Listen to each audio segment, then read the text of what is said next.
നമസ്കാരം. എല്ലാ പ്രിയ പ്രേക്ഷകർക്കും വെള്ളി നക്ഷത്രങ്ങളുടെ ഒരു ഫ്രഷ് എപ്പിസോഡിലേക്ക് സ്നേഹം നിറഞ്ഞ സ്വാഗതം. നമുക്ക് ഏറ്റവും കൂടുതൽ കേൾക്കാനും അനുഭവിക്കാനും ഇഷ്ടമുള്ള കാര്യം എന്താണ്? സന്തോഷം. ഒരുപാട് നല്ല കാര്യങ്ങൾ സംഭവിക്കുമ്പോൾ അല്ലെങ്കിൽ കേൾക്കുമ്പോൾ നമ്മൾ സന്തോഷത്തിൻ്റെ വല്ലാത്തൊരു പീക്കിലേക്ക്, ഒരുപക്ഷെ നമ്മൾ ആനന്ദം എന്നൊക്കെ വിളിക്കുന്ന ഒരു അവസ്ഥയിലേക്ക് എത്തും.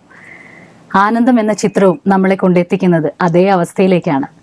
ചിരിച്ചും ചിരിപ്പിച്ചും മുന്നേറിക്കൊണ്ടിരിക്കുന്ന ആനന്ദം എന്ന വിജയ ചിത്രത്തിന്റെ വിശേഷങ്ങളുമായി ചിരിക്കൂട്ടത്തിൽ നിന്നും റോഷൻ മാത്യു ഇന്ന് വെള്ളി നക്ഷത്രങ്ങളോടൊപ്പം.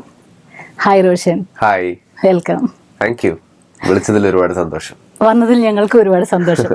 നിങ്ങളിങ്ങനെ സന്തോഷം പരത്തിക്കൊണ്ടിരിക്കുന്ന ഒരു ടീമാണല്ലോ. അപ്പൊ ആ ടീമിൽ നിന്ന് ഗൗതമിനെ ഇവിടേക്ക് കിട്ടിയപ്പോൾ ഞങ്ങൾക്ക് സന്തോഷമുണ്ട്.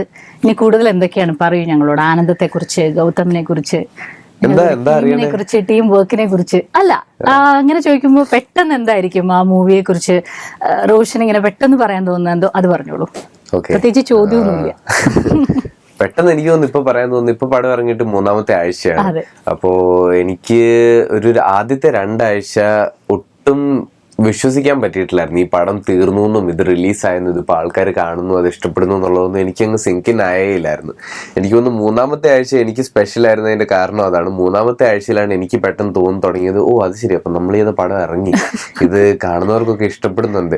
കാരണം അതുവരെ ഞങ്ങൾ പ്രതീക്ഷിച്ചിരുന്നത് എന്താണെന്ന് വെച്ച് കഴിഞ്ഞാൽ, ഓക്കെ നമ്മൾ ഈ സിനിമ ഉണ്ടാക്കിയിട്ടുണ്ട്, നമുക്ക് പറ്റുന്ന മാക്സിമം രീതിയിൽ നമ്മൾ നല്ലപോലെ ഇത് ചെയ്തു, ഇറങ്ങിക്കഴിയുമ്പോൾ എങ്ങനെ ആയിരിക്കും, എല്ലാം പുതിയ പിള്ളേരാണ്, ചിലപ്പോൾ പിള്ളേർക്കൊക്കെ ഇഷ്ടപ്പെടുമായിരിക്കും, ചിലപ്പോൾ അങ്ങനെ നമ്മൾ ഇത്രയും നല്ല റെസ്പോൺസ് ഒരിക്കലും പ്രതീക്ഷിച്ചില്ല. എല്ലാരും കണ്ടവരെല്ലാരും ഇത്രയും ഇഷ്ടപ്പെടുമെന്ന് പറയുമെന്നും, ഇത്രയും ഇപ്പൊ ഞങ്ങൾ ഇറങ്ങിയപ്പം 76 തിയേറ്ററിൽ ഇറങ്ങിയ സിനിമ ഇപ്പൊ 92 തിയേറ്ററിൽ കേരളത്തിൽ ഓടുന്നു, പുറത്ത് റിലീസായപ്പോൾ പുറത്തുനിന്ന് നല്ല റിവ്യൂസ് കിട്ടുന്നു. അപ്പൊ ഈ ഒരു സമയത്ത് എനിക്ക് ഏറ്റവും കൂടുതൽ സന്തോഷം ആ കാര്യത്തിൽ തന്നെയാണ്.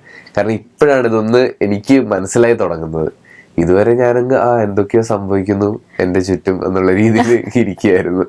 ഇപ്പോഴാണ് അതൊരു റിയാലിറ്റി ആണെന്ന് സിങ്കിൻ ആയിട്ട് അതൊക്കെ ആയി വരുന്നത് ഇപ്പോഴാണ്. ഇത്രയും സമയം എടുത്തു. ശരിക്കും നിങ്ങൾ ചെയ്തു എന്നല്ല ആ മൂവി പറയേണ്ടതാണ്. കാരണം നിങ്ങൾ ആ ഒരു ജേർണി ശരിക്കും എൻജോയ് ചെയ്തിട്ടാണ് അല്ലെ? നിങ്ങൾ വല്ലാതെ എല്ലാവരുടെ ഒരു, ശരിക്കും പറഞ്ഞാൽ നേരത്തെ റോഷൻ പറഞ്ഞ ഒരു എലമെന്റ് അതിൽ ശരിക്കും ഉണ്ട്. വിനീത് എന്നൊരു പേരൊഴിച്ച്, വിനീത് ശ്രീനിവാസൻ എന്നൊരു ടാഗ് ഒഴിച്ചു കഴിഞ്ഞാൽ അത് മാത്രം കൊണ്ടൊരു സിനിമ ഒരിക്കലും വിജയിക്കണമെന്നില്ല. അത് യെസ് ഒരു ബൂസ്റ്റർ ആണ് അല്ലെങ്കിൽ ഒരു പ്ലസ് പോയിന്റ് ആണെന്ന് ഒഴിച്ചു കഴിഞ്ഞാൽ ഡയറക്ടർ ആണെങ്കിലും മൊത്തം ക്രൂ ആണെങ്കിലും നിങ്ങൾ ആർട്ടിസ്റ്റുകളാണെങ്കിലും ഈവൻ സച്ചിൻ വാര്യർ എന്ന സിംഗർ ആണ്, മ്യൂസിക് സെക്ഷൻ, അങ്ങനെ എല്ലാം നോക്കുമ്പോൾ ശരിക്കും ഫ്രഷേഴ്സ് ആണ്. അപ്പൊ ശരിക്കും നിങ്ങളുടെ വറീസ് ശരിക്കും നിങ്ങൾ ജെന്യൂൻ ആയിട്ടുള്ള വറി ആയിരിക്കും. പക്ഷെ ഫസ്റ്റ് ഡേ അത് കണ്ടു കഴിഞ്ഞ് ഒരു ഓഡിയൻസ് റെസ്പോൺസ് ഒക്കെ കിട്ടി തുടങ്ങുമ്പോൾ അങ്ങനത്തെ ഒരു അവസ്ഥ എങ്ങനെയായിരുന്നു? അപ്പൊ എനിക്ക് ഫസ്റ്റ് ഡേ പദ്മയിലേക്ക് പോകുമ്പോൾ ഞങ്ങൾ എല്ലാവരും പദ്മയിൽ ഫസ്റ്റ് ഡേ കാണണമെന്ന് തീരുമാനിച്ചത്. ആ സമയത്ത് എനിക്ക് ഭയങ്കര ടെൻഷനൊക്കെ ആയിരുന്നു. എനിക്ക് അതിന്റെ തലേന്ന് രാത്രി മുതലേ തുടങ്ങി എനിക്ക് നിൽക്കാൻ പറ്റുന്നില്ലായിരുന്നു. ഒന്നെങ്കിലും നടക്കണം, അല്ലെങ്കിൽ എവിടെയെങ്കിലും ഇരിക്കണം. എനിക്ക് സംസാരിക്കാൻ പറ്റുന്നില്ലായിരുന്നു ആരോടും, കാരണം ഉദ്ദേശിക്കുന്ന കാര്യമൊന്നും പുറത്തേക്ക് വരില്ല. ആ ഒരു ലെവലിലെ ടെൻഷനായിരുന്നു. എനിക്ക് തോന്നുന്നു ഞങ്ങൾക്ക് എല്ലാവർക്കും ഏകദേശം അങ്ങനെയൊക്കെ തന്നെയായിരുന്നു. പലർക്കും പല രീതിയിലായിരുന്നു. ചിലർക്ക് നല്ലപോലെ കിടന്നുറങ്ങി, ചിലർക്ക് ഉറക്കമേ കിട്ടിയില്ല. പദ്മയിൽ ചെന്ന് എൻ്റെ അപ്പനും അമ്മയും ഉണ്ടായിരുന്നു കൂടെ. ഞങ്ങൾ എല്ലാവരും പേരൻസുമായിട്ട് പോയി കണ്ടത്. അപ്പൊ അവർ രണ്ടുപേരും 2 സൈഡിൽ ഇരിപ്പുണ്ട്. പടം തുടങ്ങി LJ ഫിലിംസിന്റെ ആ ഒരു LJ ഫിലിംസ് എന്നുള്ള പേര് എഴുതി വരും. അപ്പൊ ആ 2 കൈ ഇങ്ങനെ സ്ക്രീനിലേക്ക് വരത്തില്ലേ, ആ സമയത്ത് ഞാനൊന്നും ഭയങ്കരമായിട്ട് കരഞ്ഞു. എന്താ സംഭവിച്ചെന്ന് അറിയത്തില്ല. ആ സമയത്താണ് എനിക്ക് തോന്നിയത്, ഓക്കെ ഈ പടം ഇറങ്ങുകയാണ്, ഇത് നമ്മൾ സ്ക്രീനിൽ കണ്ടുകൊണ്ടിരിക്കുകയാണ്.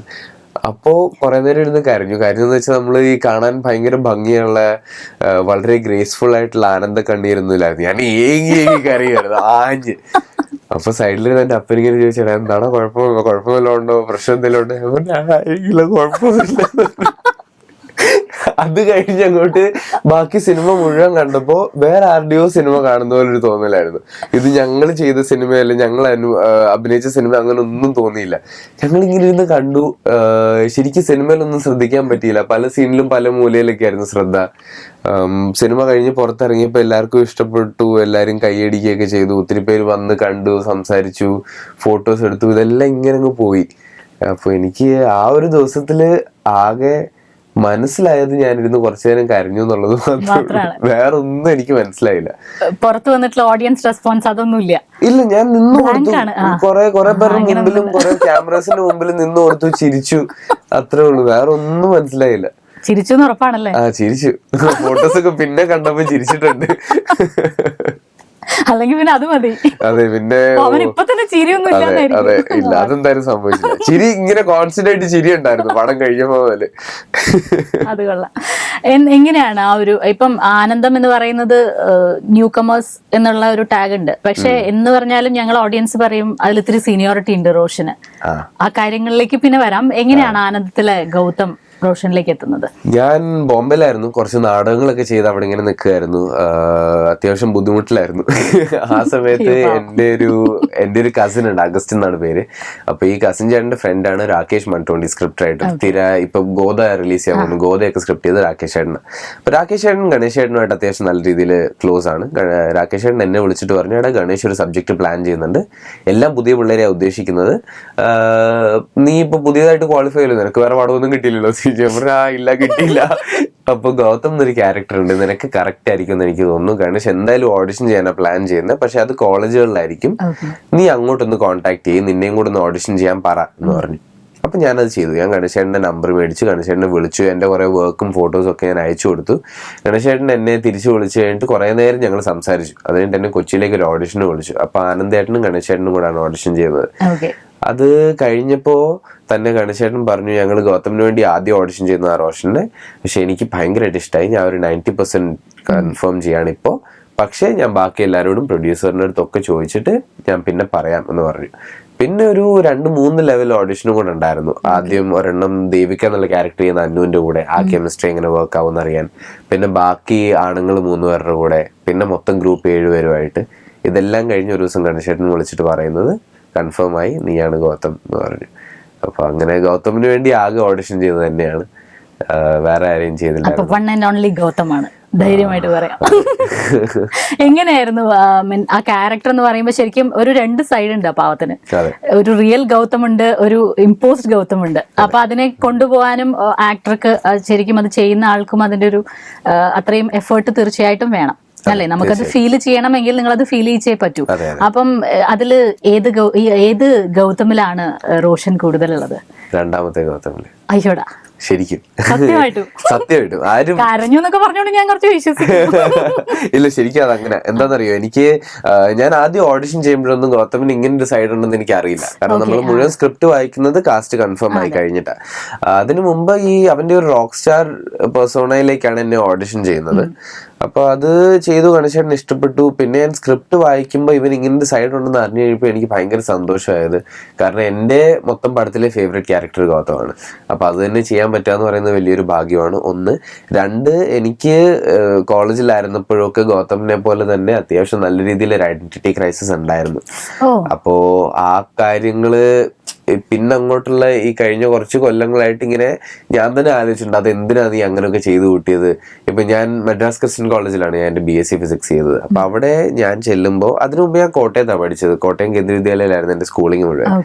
അപ്പോൾ ഞാൻ അത് കഴിഞ്ഞ് ഒരു കൊല്ലം എഞ്ചിനീയറിംഗ് കുസാറ്റിൽ ചെയ്തു. അത് ഡ്രോപ്പ് ചെയ്തിട്ടാണ് കുസാറ്റിൽ ഞാൻ ഒട്ടും കംഫർട്ടബിൾ ആയിരുന്നില്ല. എനിക്ക് ഒന്നും ചെയ്യാനില്ലാത്ത പോലെ എനിക്ക് തോന്നി. എഞ്ചിനീയറിംഗ് അല്ല ചെയ്യേണ്ടതെന്ന് തോന്നിയതുകൊണ്ട് ഞാൻ MCCയിലേക്ക് പോകുന്നത്. അവിടെ ചെന്ന് കഴിഞ്ഞപ്പോൾ എനിക്ക് MCCയിൽ ഫ്രണ്ട്ലി ആവണം എന്ന് തോന്നുന്ന ആൾക്കാരൊക്കെ കൂടുതലും ഒന്നെങ്കിൽ ചെന്നൈയിൽ നിന്നുള്ളവര് അല്ലെങ്കിൽ നോർത്ത് ഇന്ത്യൻസ് ആയിരുന്നു, ഇംഗ്ലീഷിൽ സംസാരിക്കുന്നവരായിരുന്നു ബേസിക്കലി. അപ്പോൾ കുഞ്ഞിലെ മുതൽ എൻ്റെ ഇംഗ്ലീഷ് അത്യാവശ്യം നല്ലതാണ്, മോശം എന്ന് പറയാൻ പറ്റില്ല. അപ്പൊ ഞാൻ ഇവരുടെ അടുത്താണ് കൂടുതലും ഫ്രണ്ട്ലി ആവാൻ ശ്രമിച്ചത്. ഓഫ്കോഴ്സ് നമ്മൾ ഏത് കോളേജ് ചെന്ന് കഴിഞ്ഞാലും മലയാളീസിന്റെ ഒരു ഗ്രൂപ്പ് ഉണ്ടാവും, മലയാളത്തിൽ തന്നെ സംസാരിക്കും, നമുക്ക് ഭയങ്കര കംഫർട്ടബിൾ ആയിരിക്കും. പക്ഷെ എനിക്കെന്തോ ഇവരാണ് ഇൻട്രസ്റ്റിംഗ് ആയിട്ട് തോന്നിയത്. അപ്പൊ ഞാൻ ആ ഗ്രൂപ്പിലോട് ഇങ്ങനെ ചേരാൻ നോക്കി. അപ്പൊ എനിക്ക് മനസ്സിലായ ഒരു കാര്യം എന്താ വെച്ചാൽ, MCCയിലും കേരളത്തിന് വെളിയിലുള്ള പല കോളേജുകളിലും മലയാളി ആക്സെന്റോടെ ഇംഗ്ലീഷ് സംസാരിക്കുന്നവരെതിരെ ഒരു ചെറിയ പ്രജഡിസ് ഉണ്ട്. അതായത് മല്ലു ആക്സെന്റ് എന്ന് പറഞ്ഞാൽ എല്ലാരും കളിയാക്കുന്ന ഒരു സാധനമാണ്. അപ്പോ അത് എനിക്ക് എന്തോ ഭാഗ്യം കാരണം അധികം വന്നില്ല. കാരണം ഒരു മലയാളി ആക്സെന്റ് അത്ര തിക്കായിട്ട് തോന്നുന്നില്ലായിരുന്നു. അപ്പൊ ഇവർ എൻ്റെ അടുത്ത് പലപ്പോഴും ചോദിച്ചു, ഇതെന്താടാ നീ കേരളത്തിൽ നിന്നായിട്ട് നിനക്കൊരു മല്ലു ആക്സെന്റ് ഇല്ലാത്തതെന്നാന്ന് ചോദിച്ചു. അപ്പൊ ഞാൻ ഇവരുടെ അടുത്തൊക്കെ പറഞ്ഞു, ഞാൻ പഠിച്ചതൊക്കെ ബോംബെയിലായിരുന്നു. അന്നേ വരെ ഞാൻ ബോംബെയിൽ പോയിട്ടേ ഇല്ല. എന്തിനോ വേണ്ടി പറഞ്ഞൊരു കള്ളം, ഇവരെ ഫ്രണ്ട്സ് ആയിട്ട് കിട്ടാൻ വേണ്ടി. കാരണം നമ്മൾ കോളേജിൽ ചെല്ലുമ്പോൾ അത് വലിയൊരു ലോകമാണ്, നമുക്ക് അവിടെ ആരും ഇല്ല, ആദ്യമായിട്ടാണ് വീട്ടിൽ നിന്ന് ഇത്രയും ദൂരം മാറി നിൽക്കുന്നത്. അപ്പൊ ഇവരെല്ലാം വേണം ലൈഫില്. അതിനുവേണ്ടി പറഞ്ഞൊരു കള്ളം. പിന്നെ ആ കോളേജിലുള്ള 3 കൊല്ലം ആ കള്ളം എനിക്ക് ജീവിക്കേണ്ടി വന്നു. ബോംബെനെ പറ്റി ഒന്നും അറിയാതെ പലപ്പോഴും ഇങ്ങനെ ഭയങ്കര സ്റ്റിക്കി ആയിട്ടുള്ള സിറ്റുവേഷൻസ് വരും. ആരെങ്കിലും വന്നിട്ട് എടാ ഞാൻ ബോംബെയിൽ പോകുന്നുണ്ട്, ഞാൻ ഇന്ന സ്ഥലത്ത് പോയി, അവിടെ എന്താ നല്ല റെസ്റ്റോറൻറ്റ്സ് കഴിക്കാനുള്ള ഒന്നും അറിയില്ല. അതെങ്ങനെ ഹാൻഡിൽ ചെയ്യും? എങ്ങനെയൊക്കെയോ എന്തൊക്കെയോ. എന്നിട്ട് ഇവിടെ നിന്ന് ഞാൻ ബോംബെനെ പറ്റി റിസർച്ച് ചെയ്യും. എന്റെ ഫാദർ ആ സമയത്ത് ബോംബെയിൽ വർക്ക് ചെയ്യുവാണ്. അപ്പൊ പുള്ളി ഇങ്ങനെ ഓരോ കാര്യം പറയും. ഓക്കെ, അപ്പൊ ഡാഡ് താമസിക്കുന്ന സ്ഥലം ഇത്. അപ്പൊ ഞാൻ ഇവരുടെ അടുത്ത് വന്നിട്ട് പറയും ഞാൻ താമസിച്ചത് അവിടെയായിരുന്നു, ഡാഡ് താമസിക്കുന്ന അടുത്ത് ഇന്ന സ്കൂളുണ്ട്, ആ ബോംബെയിൽ ഞാൻ കെവിയിലാ പോയത്. ഭയങ്കര ടെൻഷനുള്ള ഒരു കാലമായിരുന്നു. എന്നിട്ട് ഇതെല്ലാം കഴിഞ്ഞ് അവസാനം ഈ കോഴ്സ് കഴിഞ്ഞ് MCC പുറത്തിറങ്ങിയപ്പോൾ ഞാൻ ആലോചിച്ചു എന്തിനാ ഇത്രയും കഷ്ടപ്പെടുന്നത്, വേറെ ആരോ ആയിത്തീരാൻ വേണ്ടിയിട്ട്. അപ്പൊ അങ്ങനൊരു ഇപ്പൊ എന്റെ MCCയിലെ പല നല്ല സുഹൃത്തുക്കൾക്കും ഇതറിയാം. പക്ഷെ കുറച്ച് നല്ല സുഹൃത്തുക്കൾക്ക് ഇപ്പോഴും ഇത് അറിയത്തില്ല. അവരിപ്പോഴും വിചാരിച്ചിരിക്കുന്നത് ഞാൻ ബോംബെയിൽ പഠിച്ചു. അപ്പൊ അതപ്പോ ഗൗതമിന്റെ ഒരു ഇതിലേക്ക് ശരിക്കും എനിക്ക് ഒരുപാട് സന്തോഷമായി. അതെന്തോരം ഹെൽപ്പ് ചെയ്തെന്നൊന്നും എനിക്കറിയില്ല. ചിലപ്പോ ഇതൊന്നും ഇല്ലായിരുന്നെങ്കിലും ഗൗതം ഇങ്ങനെയൊക്കെ ആയി തീർന്നതിന്റെ കാരണം ഗണേശേട്ടൻ ഒത്തിരി ഹെൽപ്പ് ചെയ്തു, ആനന്ദേട്ടൻ ഒത്തിരി ഹെൽപ്പ് ചെയ്തു. പക്ഷെ ഇതൊക്കെ ഉണ്ടായിരുന്നതുകൊണ്ട് എനിക്ക് ഗൗതം ഭയങ്കര സ്പെഷ്യൽ ആയിരുന്നു. ഇപ്പൊ നമ്മൾ സംസാരിച്ചു തുടങ്ങുമ്പോൾ ബോംബെയിലായിരുന്നു അല്ലെ മുംബൈയിലായിരുന്നു എന്ന് പറഞ്ഞു, തിയേറ്ററുമായിട്ടൊക്കെ കണക്ട് ചെയ്തിട്ട്. അപ്പൊ ഈ പഠിത്തം കഴിഞ്ഞപ്പം ചെന്നൈ ഒരു ലൈഫ് കഴിഞ്ഞ ഉടനെയാണോ ആ ഒരു ഷിഫ്റ്റ്? തിയേറ്റർ എന്നൊരു ഇൻട്രസ്റ്റ് എങ്ങനെയാണ് അത് വന്ന് പെട്ടതാണോ? അത് സ്കൂളിലായിരുന്നപ്പോഴത്തേക്കിന് അത്യാവശ്യം സ്കൂളിലെ നാടകങ്ങളൊക്കെ ചെയ്യുമായിരുന്നു. വലിയ ഇഷ്ടമായിരുന്നു അത്. കാരണം നമ്മള് സ്കൂളിൽ ഒരു 9ാം ക്ലാസ് കഴിയുമ്പോൾ മുതല് നല്ലപോലെ പഠിച്ചുകൊണ്ട് പ്രത്യേകിച്ച് ഒരു കാര്യമില്ല, ക്ലാസ്സിലൊരു പോപ്പുലാരിറ്റി ഒന്നും കിട്ടത്തില്ല. അപ്പൊ 9 വരെ ഞാൻ ക്ലാസ്സിൽ ഫസ്റ്റ് സെക്കൻഡും ഒക്കെ ആയിരുന്നു. അപ്പൊ ക്ലാസ്സിലെ ഭയങ്കര പോപ്പുലർ പയ്യനാ. 9 ആയി കഴിയുമ്പോഴത്തേക്കിനും ആമ്പിള്ളേരൊക്കെ പാൻറ് ഇട്ട് തുടങ്ങും, ചെറിയ പൊടി മീശയൊക്കെ വന്നു തുടങ്ങും. നമുക്ക് ഇതൊന്നും അങ്ങോട്ട് ശരിയാവുന്നില്ല, മീശയും താടിയൊന്നും വരുന്നില്ല. പിന്നെ അടുത്ത പോപ്പുലാരിറ്റിയിലേക്കുള്ള ഒരു ലീപ്പ് എന്താന്ന് വെച്ച് കഴിഞ്ഞാൽ നല്ലപോലെ ക്രിക്കറ്റ് കളിക്കാൻ അറിയണം, അതും ഇല്ല. പാട്ട് പാടാൻ അറിയോ, അതുമില്ല. ഡാൻസ് ചെയ്യോ, അതുമില്ല. എന്താ നമുക്ക് ചെയ്യാൻ പറ്റുമോ നോക്കിയപ്പോ ഒരു ദിവസം സ്കൂളിലെ ചെറിയൊരു നാടകം നടക്കുന്നു, അതിൽ കയറി അഭിനയിച്ചു. അതെല്ലാവർക്കും ഇഷ്ടപ്പെട്ടു. നീ നാടകത്തിൽ അടിപൊളിയായിരുന്നു കേട്ടോ, ഞങ്ങൾക്ക് ഭയങ്കരമായിട്ട് ചിരിച്ചു, ഭയങ്കര കോമഡി ആയിരുന്നു. അപ്പൊ ഞാൻ ഓക്കെ, അപ്പൊ ഇതാണ് എന്റെ ഐറ്റം, കൊള്ളാം, അപ്പൊ ഇതിനി ചെയ്തേ. അതെ, അപ്പൊ അതിൽ അള്ളി പിടിച്ചു വന്നു. സ്കൂളിലൊരു 3 കൊല്ലം എപ്പൊ നാടകം ഉണ്ടെങ്കിലും നാടകത്തിന്റെ തലപ്പത്ത് ഞാനുണ്ടാവും. അന്നത് വെറുതെ സ്കൂളിലൊരു പോപ്പുലാരിറ്റി സ്റ്റണ്ട് എന്നുള്ളതേ ഉള്ളായിരുന്നുള്ളൂ. കുസാറ്റിലുള്ള ഒരു കൊല്ലം പ്രത്യേകിച്ച് ഒന്നും ചെയ്തില്ല. MCCയിൽ തിരിച്ചു വന്നപ്പോ ഞാൻ MCC എന്നുള്ള ക്യാമ്പസിൽ നിന്ന് ഒരുപാട് പ്രതീക്ഷിച്ചാ ചെല്ലുന്നത്. കാരണം 175 കൊല്ലം പഴക്കമുള്ള കോളേജാണ്, എന്റെ അച്ചായൻ പഠിച്ച കോളേജ്. അപ്പൊ ഒരുപാട് കേട്ടിട്ടുണ്ട് അവിടുത്തെ നാടക സീനൊക്കെ ഭയങ്കര വലുത്. അതായത് അപ്പൊ ഞാനിങ്ങനെ ചെല്ലുന്നു, ഇവിടുത്തെ നാടക ഗ്രൂപ്പിലേക്കൊന്നും കയറാൻ പോലും പറ്റില്ലായിരിക്കും, വലിയ വലിയ നടന്മാരായിരിക്കും എല്ലാം. അവിടെ ചെന്നപ്പോ ഒന്നുമില്ല. ആ കോളേജിൽ ആ സമയത്ത് ഞാൻ ചെല്ലുന്ന കൊല്ലം നാടക ഗ്രൂപ്പും ഇല്ല, ഒരു സാധനവും നടക്കുന്നില്ല. അവിടെ നടക്കുന്ന കൾച്ചറൽ ഇവന്റ്സ് ആകെ പാട്ടും ഡാൻസും ഒക്കെ തന്നെ, പിന്നെ നമുക്കറിയാത്ത ഐറ്റം. അപ്പൊ അങ്ങനെ ഇരിക്കുമ്പോൾ ഒരു ദിവസം കോളേജിന്റെ വെളിയിൽ നിന്ന് ചെന്നൈയിൽ ഒരുപാട് പ്രൊഫഷണൽ തിയേറ്റർ ഗ്രൂപ്പ്സ് ഉണ്ട്, ഇംഗ്ലീഷിലും തമിഴിലും ഒക്കെ നാടകങ്ങൾ ചെയ്യുന്നത്. അങ്ങനെ ഒരു ഗ്രൂപ്പ് MCCയിൽ അവരുടെ പുതിയ നാടകത്തിന്റെ ഓഡിഷന് വേണ്ടിയിട്ട് വന്നു. അപ്പൊ ഞാൻ വെറുതെ വേറെ പണിയൊന്നും ഇല്ലാഞ്ഞുകൊണ്ട് അതിന് ഓഡിഷന് പോയി. അവിടെ സെലക്ഷൻ കിട്ടി. അപ്പൊ ആ നാടകം ഞാൻ ചെയ്തു. അപ്പൊ ആദ്യമായിട്ട് ഒരു പ്രൊഫഷണൽ കമ്പനിയുടെ കൂടെ ടിക്കറ്റ്, ഞാൻ അഭിനയിക്കുന്ന നാടകത്തിന് ടിക്കറ്റ് ആൾക്കാർ പൈസ കൊടുത്ത് വാങ്ങുന്നു. വാവ്, എന്റെ നാടകത്തിനെ പറ്റി ഹിന്ദുവിൽ റിവ്യൂ വരുന്നു. ഇതൊക്കെ വലിയ സംഭവമായിരുന്നു. പക്ഷെ അതിനേക്കാളെല്ലാം ഉപരി ഞാൻ ഒരുപാട് എൻജോയ് ചെയ്തു. ഒരു 4-5 മാസം റിഹേഴ്സൽ കഴിഞ്ഞിട്ട് നമ്മളൊരു നാടകം ചെയ്യുന്നു. പക്ഷേ ഈ 4-5 മാസവും ഓരോ ദിവസം റിഹേഴ്സലിന് മുമ്പ് ഓക്കെ എനിക്ക് ഇന്നലെ ചെയ്തതിനേക്കാളും നന്നായിട്ട് ഇന്ന് ആ സീൻ ചെയ്യണം എന്നൊരു തോന്നൽ എന്തോ ഉണ്ടായിരുന്നു. ആ തോന്നൽ പഠിക്കുന്ന BSc ഫിസിക്സിലില്ലായിരുന്നു. അപ്പൊ ഞാൻ വിചാരിച്ചു ഓക്കെ, അപ്പൊ ഇതാണ് ശരിക്കും ചെയ്യേണ്ട സാധനം. പിന്നെ ചെന്നൈയിലുള്ള 3 കൊല്ലം BSc പഠിച്ചുകൊണ്ടിരുന്ന 3 കൊല്ലം കൂടുതൽ ചെയ്ത നാടകമാണ്. BSc കഴിഞ്ഞിട്ട് ഒരു കൊല്ലം ഓഫ് എടുത്ത് നാടകം ചെയ്യാൻ വേണ്ടി മാത്രം. അത് കഴിഞ്ഞ് എന്നാ പിന്നെ ഇതിനെപ്പറ്റി കുറച്ചൊന്ന് പഠിച്ചു കളയാന്ന് വിചാരിച്ച് കുറെ ഡ്രാമ സ്കൂളുകളിൽ അപ്ലൈ ചെയ്തു. NSDയിലും ഫ്ലെയിമിലും FTI പൂനെയിലും ബോംബെ ഡ്രാമ സ്കൂളിലും. അതിൽ നിന്ന് സെലക്ഷൻ കിട്ടിയ ഇടത്തു നിന്നൊക്കെ ഞാൻ പിക്ക് ചെയ്തത് ബോംബെ ഡ്രാമ സ്കൂളാണ്. അപ്പോൾ അങ്ങനെ 2014 ഫൈനലി ഞാൻ ബോംബെയിലേക്ക് മൂവ് ചെയ്തു. ആദ്യമായിട്ട് ഈ തട്ടിപ്പെല്ലാം കാണിച്ചു കൂട്ടിയിട്ട് ആദ്യമായിട്ട് ഞാൻ ആ സിറ്റി കാണുമ്പോൾ ഇപ്പൊ ബോംബെയിലെത്തി. അതെന്താ ഇത്രയും ഇതിന്ന് അവിടേക്കൊരു സെലക്ഷൻ പോകാൻ കാര്യം? എനിക്ക് അറിയില്ല കേട്ടോ, എനിക്ക് ഇതെല്ലാം കൂടെ ഇങ്ങനെ പറഞ്ഞു കൂട്ടിയത് കൊണ്ടാണോ എന്ന് അറിയില്ല. പക്ഷേ എനിക്ക് ബോംബെ ഡ്രാമ സ്കൂൾ മുംബൈയിലെ കോഴ്സ് ഭയങ്കര ഇൻട്രസ്റ്റിംഗ് ആയിട്ട് തോന്നി.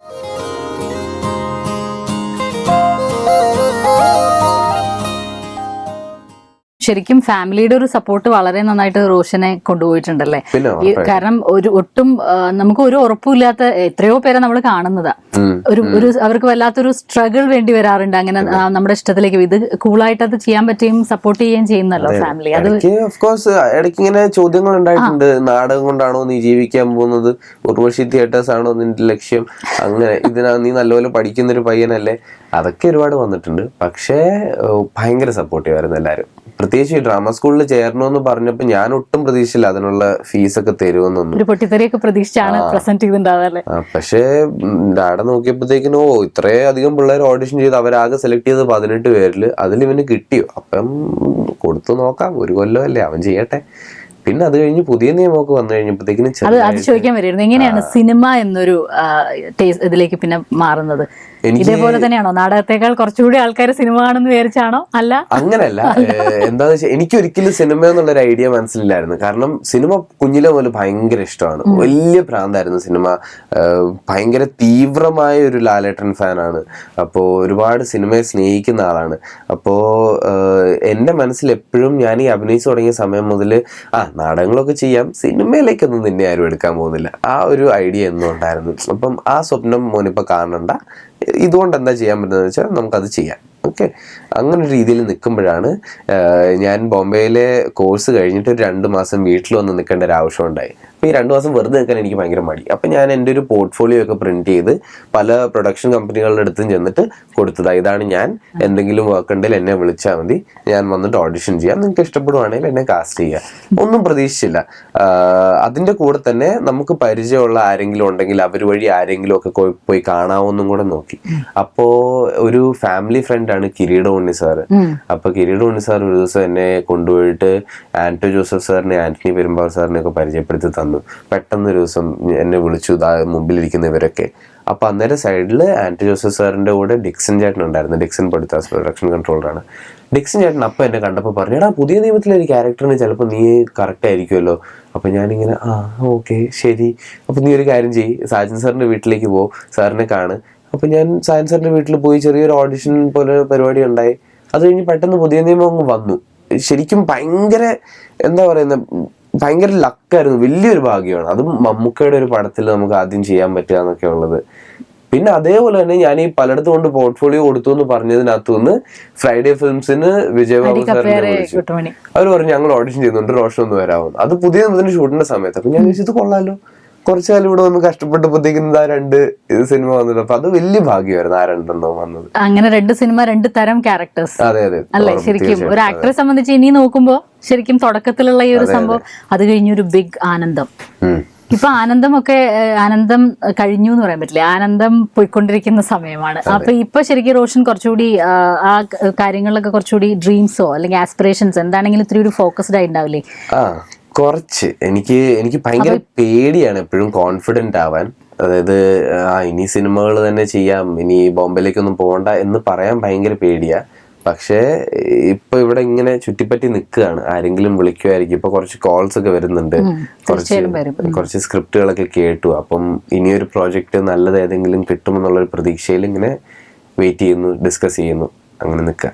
ഇപ്പൊ പേഴ്സണലി വെറുതെ ചോദിക്കുകയാണ്, ഇപ്പൊ ഇനി അങ്ങനെ പ്രോജക്ട്സ് എടുക്കുമ്പോൾ എന്തായിരിക്കും റോഷൻ അതിൽ നോക്കുന്ന ഒരു? എനിക്ക് ഞാൻ സത്യം പറഞ്ഞ ക്യാരക്ടർ അങ്ങനെ അധികം നോക്കാറില്ല ഒരിക്കലും. ഞാൻ എപ്പോഴും നോക്കുന്നത് നമ്മൾ ആരുടെ കൂടെയാണ് വർക്ക് ചെയ്യുന്നതാണ്.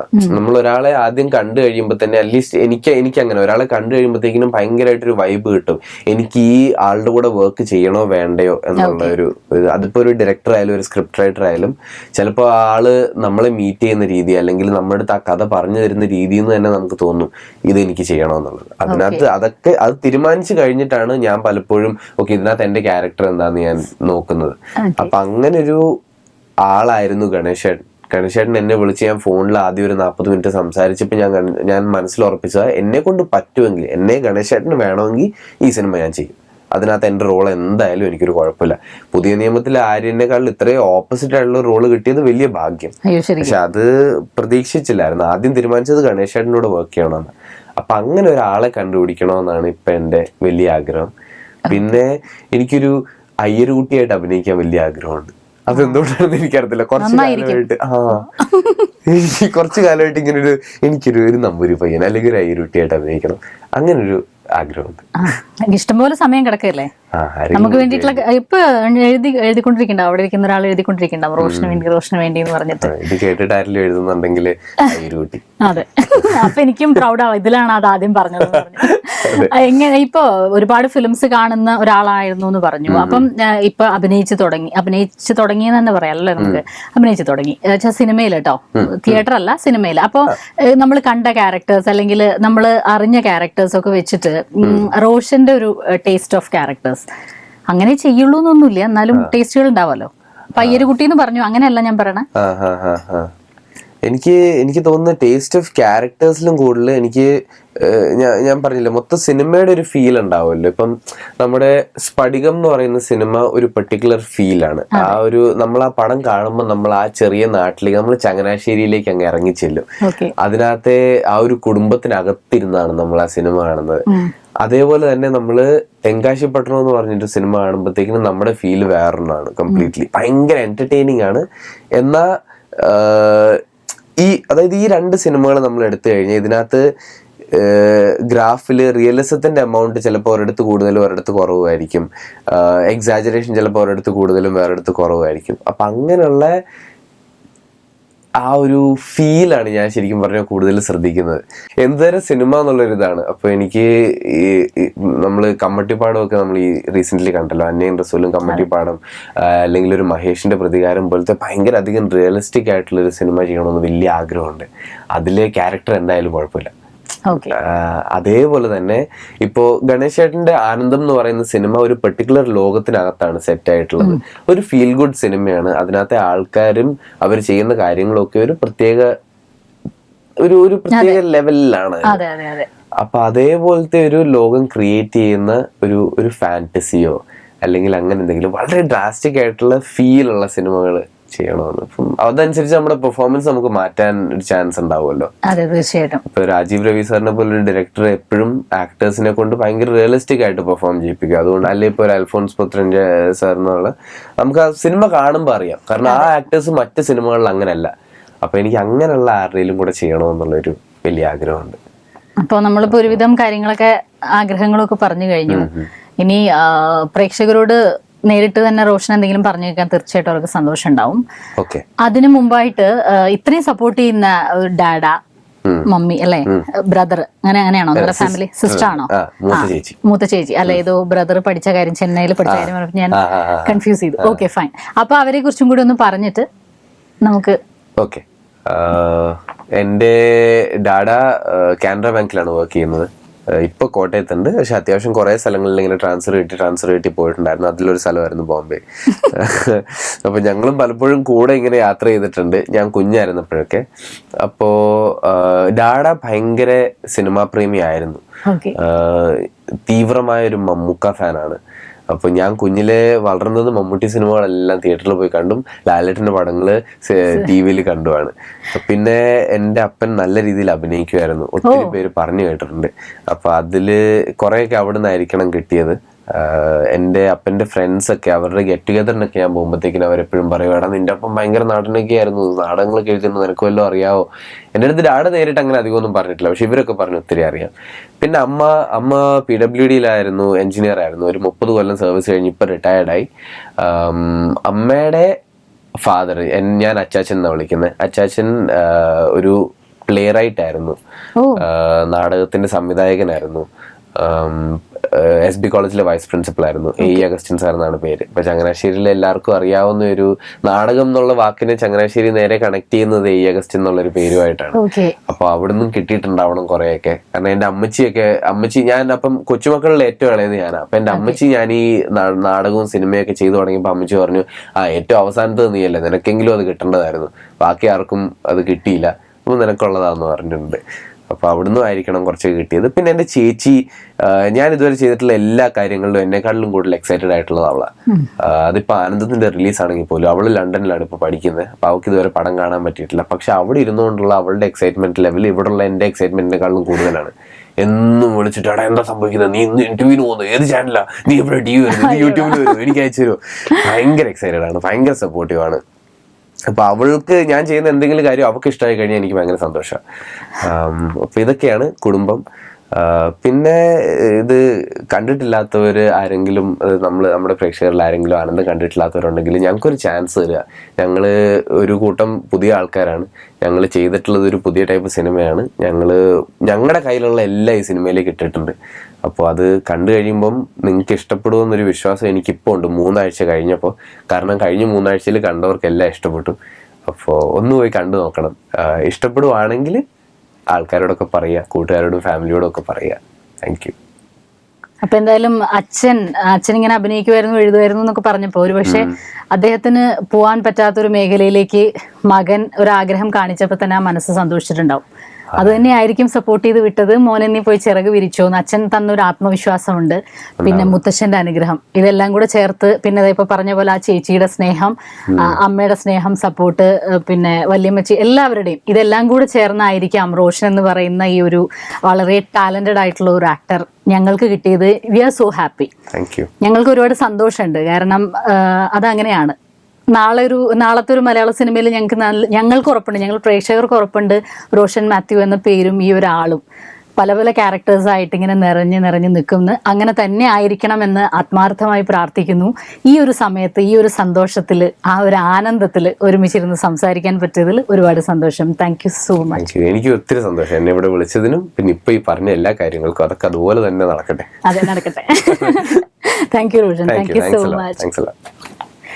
അപ്പോൾ ആനന്ദം ഇനി ആരാ കാണാൻ ബാക്കിയുള്ള? ഒരുപാട് പേര് കാണാൻ ബാക്കിയുണ്ടാവും. കാരണം 3 ആഴ്ച കൊണ്ട് ഉള്ള ടിക്കറ്റ് വെച്ച് കുറച്ച് പേർക്കല്ലേ കാണാൻ പറ്റുള്ളൂ. ഫുൾ തിയേറ്റേഴ്സ്, ഇപ്പം നേരത്തെ റോഷൻ പറഞ്ഞ പോലെ 70 സംതിങ് തിയേറ്റേഴ്സിലുള്ളത് ഇപ്പോൾ 94 അങ്ങനെ എന്തോ തിയേറ്റേഴ്സിലേക്ക് ഇപ്പോഴാണ് വന്നത്. അപ്പോൾ കണ്ടവരിൽ കൂടുതൽ കാണാത്തവരുണ്ട്. തീർച്ചയായും ആനന്ദം തിയേറ്ററുകളിലും ഉണ്ട്. എല്ലാവരും തിയേറ്ററിൽ തന്നെ പോയി സിനിമ കാണുക. അതിനുള്ള എന്താ പറയുക, ചുളുക്ക് വിദ്യകളൊന്നും എടുക്കരുത്.